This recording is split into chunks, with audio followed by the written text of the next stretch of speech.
morning everyone, my name is Karen. I make bookish and college related videos and I am bringing you a very bookish video today, and one that I've been wanting to make for a while now. But I'm going to be talking all about how to read nonfiction, or at least some advice that I have when it comes to reading nonfiction, which is my favorite genre.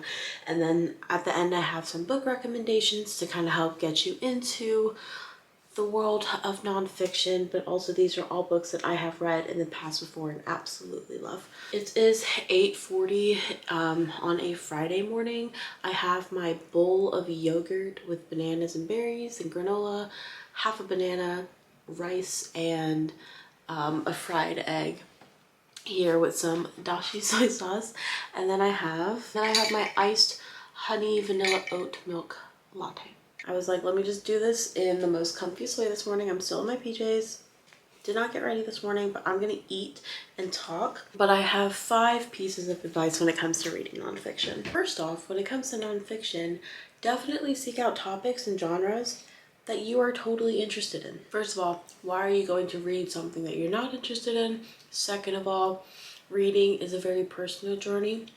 So you don't have to follow exactly what everyone is saying when it comes to what you should and shouldn't read. So for example, I absolutely love to read memoirs. I naturally gravitate towards memoirs of different celebrities, of different like notable figures in history, all sorts of things. And I don't know, it's just my favorite. I love getting to know everyone's personal story and journey, and memoirs are the way to go with that. Second, when it comes to reading nonfiction, this really only works. This video is already 7 minutes long and it's mostly just me eating. Second thing when it comes to reading nonfiction is to explore the nonfiction part of the public library or bookstores. I prefer going to the library and browsing the entire nonfiction section because of the Decimal Dewey system. All of the nonfiction books are organized in a very specific way. And so if you like one thing, you may find another thing in that area that you really, really like. So of course, this piece of advice really only works if you go to the public library. Library was the original algorithm. Like, I don't know what algorithm Amazon and bookstores online use, but I will say just being able to go in person and look at all of the books on the shelves and what's related to what really helps out with choosing the next nonfiction book that I want to read. The third piece of advice is mainly for those that are reading huge ass history books or any sort of like actual just chunky nonfiction book.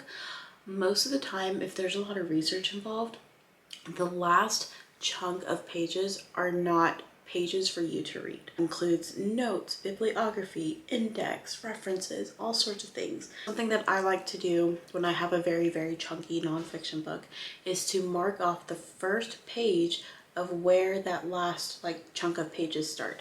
Let me grab an example. This is Stamped from the Beginning by Ibram X. Kendi.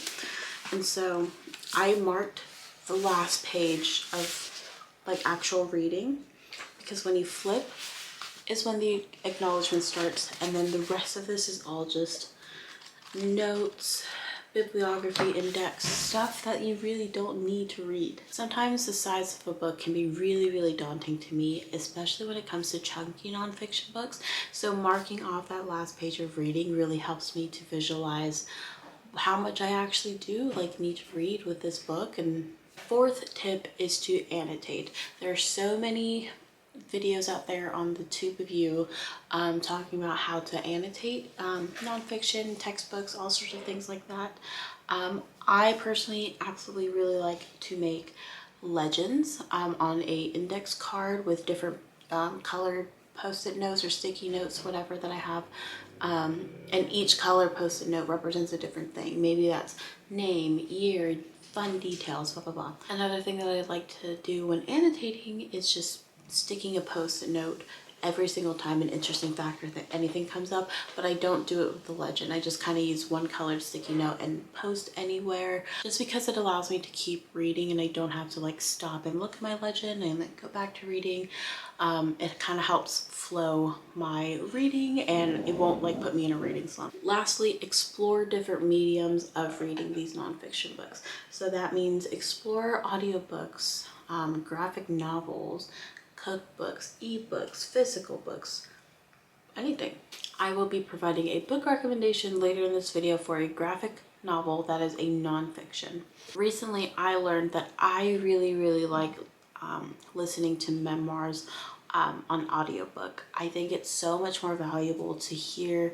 It's usually like authors that are still alive and still working, but it's so much more valuable to me to hear the author story from the author themselves. And so I love audiobooks. If you love podcasts, you can look on Spotify, and they have a lot of audiobooks uploaded to their podcast page. There are some nonfiction books out there that are also graphic novels, and so while these may be like more of a middle grade type audience in mind in them, it's still a book. You can still read them, and it's still so digestible, and it's a lot easier to read, and it's very visual because it's a graphic novel. I also tend to just go with the classic physical book. I can't really do ebooks when it comes to reading any sort of nonfiction, and trust me, I have tried. But yes, explore different mediums when it comes to reading nonfiction books.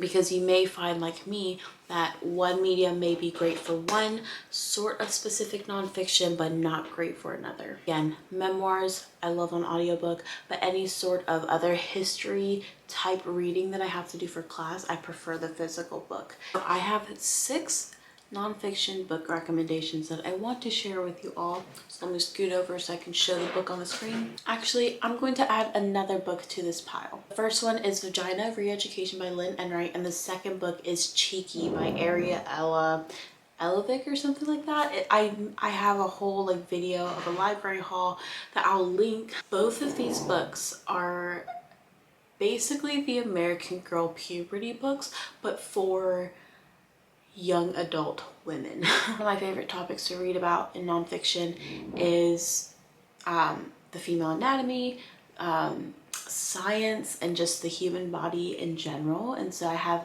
another sciencey book on this list. I really appreciated Lynn Enright's perspective on things, and she outright said that I am a cis white woman in Ireland, I believe. Ireland is where she's from, so her experience is going to be very different from that of the Black experience, the Indigenous experience, the trans experience.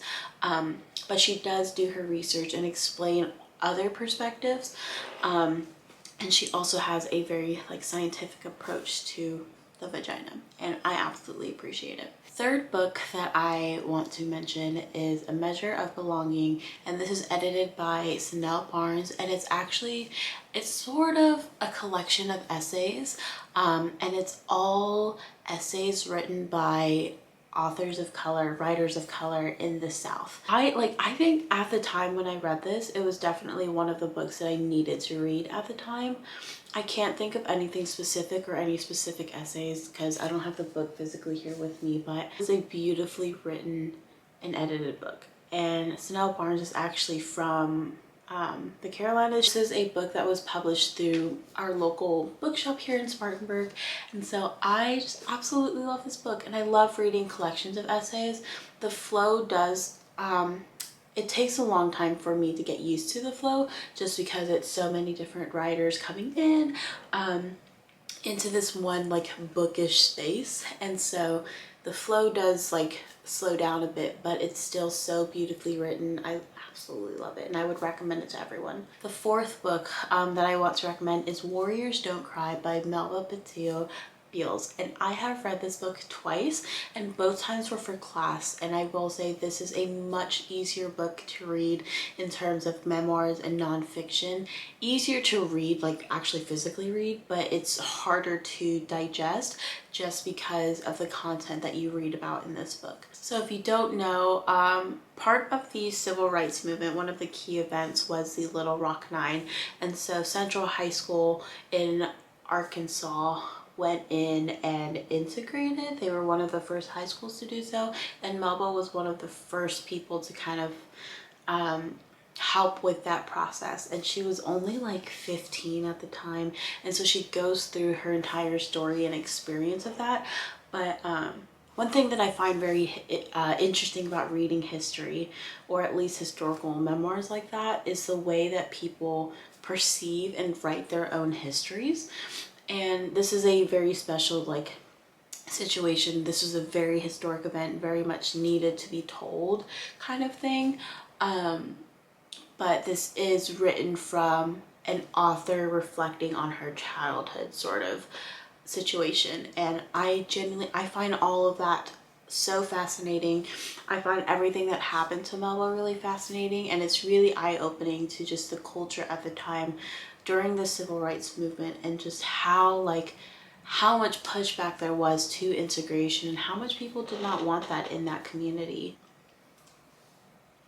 Honestly, I really hope that people that watch my videos also take the time to grab a snack and drink some water or some coffee.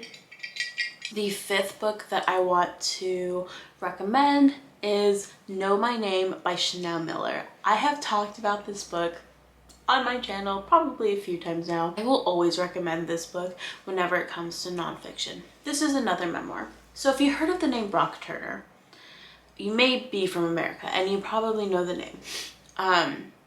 But Chanel Miller was the sexual assault victim from this Brock Turner case. I don't know how to word that differently. She's a survivor from that case, and she gives her entire backstory, and she explains her entire experience. I don't know, at the time when I read this is also one of those books that I needed to read at the time, and I buddy read this book with 2 of my friends and they also really loved it. But Chanel Miller's writing is just absolute butter melting on toast. It is so smooth, so beautifully written. There's also an audiobook version, so if you don't want to read the physical book, definitely listen to the audiobook. The 6th book that I want to recommend is March, Book 1 by John Lewis, and this is the graphic novel that I mentioned a little earlier. John Lewis was this iconic, notable civil rights activist and leader, and he was also the congressman from District 5, Georgia. This first book talks I think it kind of, if I remember correctly, it goes back and forth between present day and his experience with the Bloody Sunday in Selma on the bridge, where he tried marching for voting rights, but they were beaten by state troopers. I don't think I read the 3rd book. I remember reading the 2nd book, but these books go into detail about different civil rights experiences that he went through. But again, it's done in a graphic novel form, and I think that is such a clever way to do that because it's so accessible to even elementary school kids, middle school kids. And I don't know, I think the civil rights history that he shared is very, very important to share. And in my civil rights class that I took last spring, we mentioned that John Lewis isn't really talked about too much when it comes to civil rights history in schools. Story being put out there in this digestible, accessible way, I think is just absolutely clever. And the last book that I do want to share is a little bit more sciencey, and I read this back in high school, so it's been a while, but I remember loving it. But that is Idiot Brain, What Your Brain is Really Up To by Dean Burnett. And this is just about the science of your brain, but it specifically describes specific moments. So one description I remember him talking about is, imagine you going into the room for one task, something that you had planned to do, but you get to the room and you suddenly forgot what you're in there for. What went on in your brain? So the book goes into details about little specific silly moments like that, but again, it's also done in a way that is accessible, I think, to most and all readers. And so if you're just ever really curious about what your brain is up to, read this book, and he kind of goes into detail about that. Anyway, that is all that I really have for this video. I think a lot of my advice for reading nonfiction is also advice that you would get from any other video. But if it doesn't work for you, that's totally fine. And maybe nonfiction isn't a genre for you, but that's okay too, because again, you can read what you want.